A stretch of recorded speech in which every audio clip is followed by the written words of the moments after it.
Aujourd'hui, sujet très original. En fait, pendant que je faisais mes recherches pour mon épisode, pour ma vidéo sur 5 idées de photo créatives à la maison, je suis tombé sur cette idée de photo créative qui est la photo d'objets congelés dans la glace. D'ailleurs, je vous dis dans cet épisode que j'allais vous faire un épisode sur ce sujet, et ben on y est, c'est maintenant. Je connaissais la photo de neige, de flocons, éventuellement de glace, mais pas ce type de photo. Alors aujourd'hui, on va voir comment prendre des photos d'objets congelés, emprisonnés dans de la glace. En avant, Guingamp.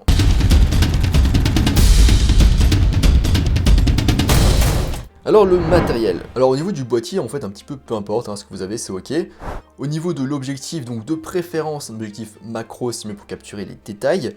Mais ensuite, vous pouvez très bien vous débrouiller avec un téléobjectif ou un objectif standard zoomé au maximum. Si jamais vous vous retrouvez à la fin finalement trop loin de ce bloc de glace, essayez de faire en sorte qu'il soit un peu plus gros pour le photographier plus facilement. Et du coup d'avoir un objet aussi un peu plus gros éventuellement. Ensuite un fond uni, donc c'est facultatif, c'est pas obligé, mais donc ça peut être juste une feuille blanche, un carton blanc.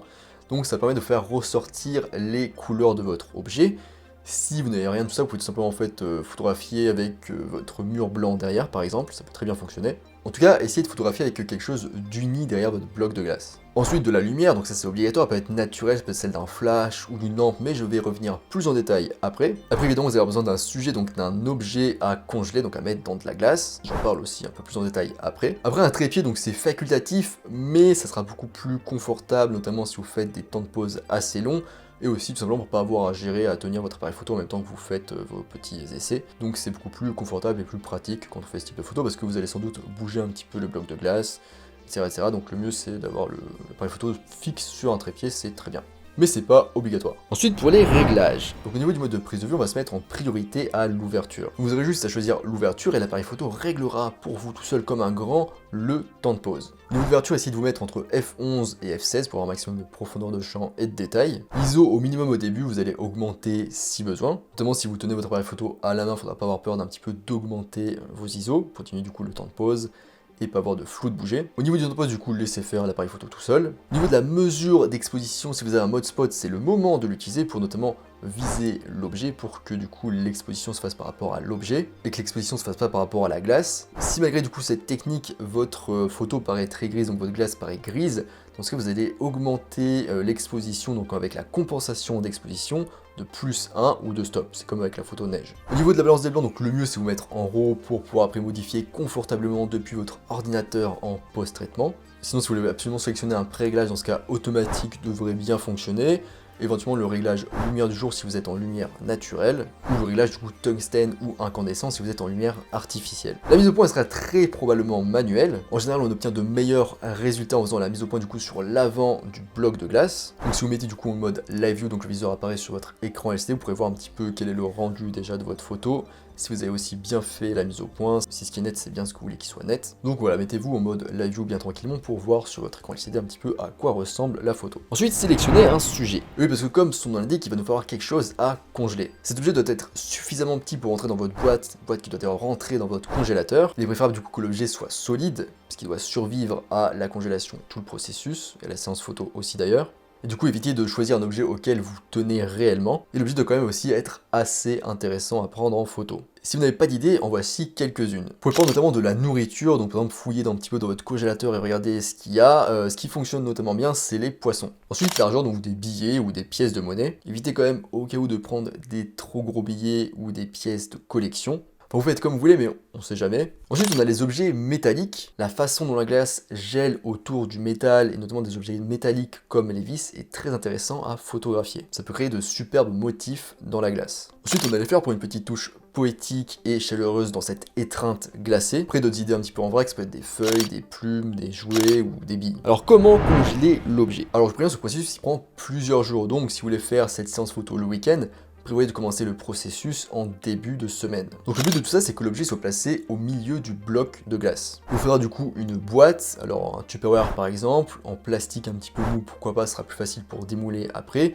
J'ai vu aussi des personnes qui avaient des espèces de boîtes en silicone, donc c'est très pratique aussi. Et d'ailleurs, vous pouvez essayer de choisir aussi des formes spécifiques, comme par exemple un bol qui donnera une forme un petit peu ronde. Donc voici les étapes à suivre. Première étape, ajoutez environ 1 cm d'eau dans la boîte dans laquelle vous allez congeler votre objet. Étape numéro 2, mettez la boîte dans le congélateur et laissez l'eau geler. Il faudra attendre environ un jour. Important, la boîte doit être positionnée sur une surface plane, du coup pas que l'eau gèle comme ça de manière penchée. Troisième étape, du coup, sortez la boîte du congélateur et ajoutez-y votre objet. Donc vous l'ajoutez du coup sur la première couche de glace. Étape numéro 4, du coup, ajoutez une nouvelle couche d'eau sur la glace, donc environ 1 cm. Faites ça du coup assez rapidement pour que la glace ne fonde et se mette du coup au-dessus. Cinquième étape, du coup, attendez environ un jour le temps que l'eau gèle. Du coup, en 6, répétez l'étape 4 et 5 jusqu'à ce que la hauteur de glace vous convienne et que l'objet soit complètement scellé dans la glace. Étape numéro 7, du coup, assurez-vous que la base du bloc soit suffisamment large pour tenir debout. Et oui, parce que la glace c'est fragile, du coup si ça tombe, ça se brise et ça se casse. Et c'est pas ce qu'on veut. Préparez le lieu pour la photo. Vous devez être préparé. La photo d'objets congelés, ça se réfléchit un peu. Principalement parce que la glace en fondant va produire beaucoup d'eau. Donc vous voyez une serviette pour l'éponger ou un plateau pour récupérer l'eau. Pour l'endroit, je vous recommande d'utiliser une bonne vieille table. D'ailleurs, si vous pouvez faire votre séance à l'extérieur, c'est mieux. Déjà parce que la glace fondra plus lentement à l'extérieur, enfin en tout cas si on n'est pas en été.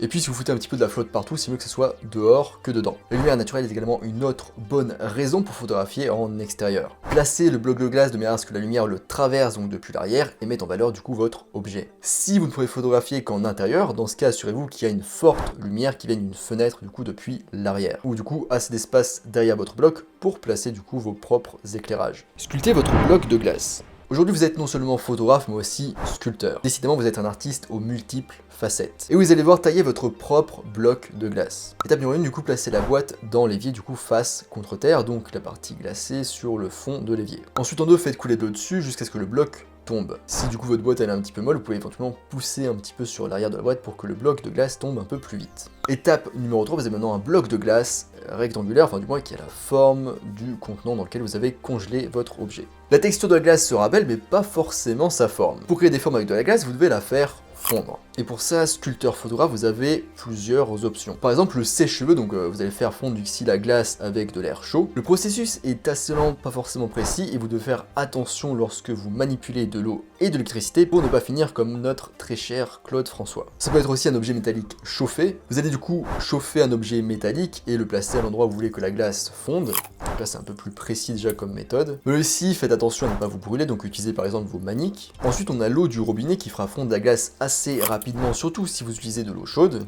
Attention à ne pas faire quand même fondre trop de glace. Bon, cette méthode elle n'est pas non plus très précise, mais elle est rapide. Et enfin on a le chalumeau, donc c'est la version extrême du sèche-cheveux, qui fera fondre très rapidement la glace, qui peut être assez précis. Et du coup évidemment prenez là aussi vos précautions. Utilisez l'éclairage pour améliorer vos résultats. Afin de faire ressortir la texture de votre glace, vous devez l'éclairer correctement. Pour ça vous avez 3 moyens d'éclairer votre bloc de glace. La lumière naturelle, donc si vous avez ni flash ni lampe de bureau, c'est sans doute la meilleure option pour vous. Essayez d'utiliser une lumière forte, par exemple celle qui a entre midi et 14h. Ensuite on a la lampe de bureau qui marche aussi très bien, donc après il faudra un petit peu modifier, faire attention à la balance des blancs. Vous pouvez en mettre par exemple une derrière et une sur le côté ou devant. Et enfin on a le très classique flash. Cette forme de lumière est la plus puissante et vous offre le plus de possibilités d'expérimentation. Donc là aussi vous mettez un flash derrière et un autre sur le côté ou un peu devant. Vous devez faire cependant attention à la réflexion de la lumière sur la glace. Du coup, peu importe ce que vous choisissez comme lumière, à la fin ce qu'il faut retenir c'est qu'il faut une lumière absolument qui est derrière votre bloc de glace. Et c'est mieux quand même une lumière qui est devant ou sur le côté ou un peu sur un entre-deux. Si vous voulez pousser l'expérience plus loin, vous pouvez même utiliser des gels colorés qui vont du coup modifier la couleur de vos lumières. Donc les gels c'est juste des petits filtres que vous mettez devant votre source de lumière et du coup ça change la couleur de la lumière. Continuez à photographier. Au fur et à mesure du coup de votre séance photo, donc la glace va fondre et vous pouvez voir un petit peu une partie de votre objet qui va peut-être sortir de la glace. Bah faut pas vous arrêter là ou être déçu parce que ça peut créer de superbes photos très intéressantes. L'objet un petit peu gelé qui émerge partiellement de la glace peut être artistiquement très intéressant. Ensuite, l'angle de vue. Expérimentez du coup avec la composition et l'angle de vue. Donc faire un cadrage plus ou moins serré, tourner un petit peu le bloc de glace sur lui-même, donc d'où l'intérêt d'ailleurs du trépied, pour ne pas bouger du coup l'appareil photo mais juste le bloc de glace. Essayez de trouver l'aspect le plus intéressant. En conclusion, n'oubliez pas que c'est un jeu et du coup, amusez-vous. Profitez-en et n'ayez pas peur d'expérimenter avec le post-traitement, et même du coup durant votre séance photo. Dans Lightroom notamment, vous pouvez ajouter un petit peu de clarté et de texture pour faire ressortir du coup la texture de la glace. Voilà, c'est tout pour cet épisode sur comment photographier des objets dans la glace. J'espère que ça vous aura plu. Je vous rappelle qu'en description, vous pouvez retrouver ma formation gratuite sur les bases de la photo. Moi, je vous laisse ici, je vous souhaite de bonnes photos congelées et je vous dis à bientôt sur les internets mondiaux.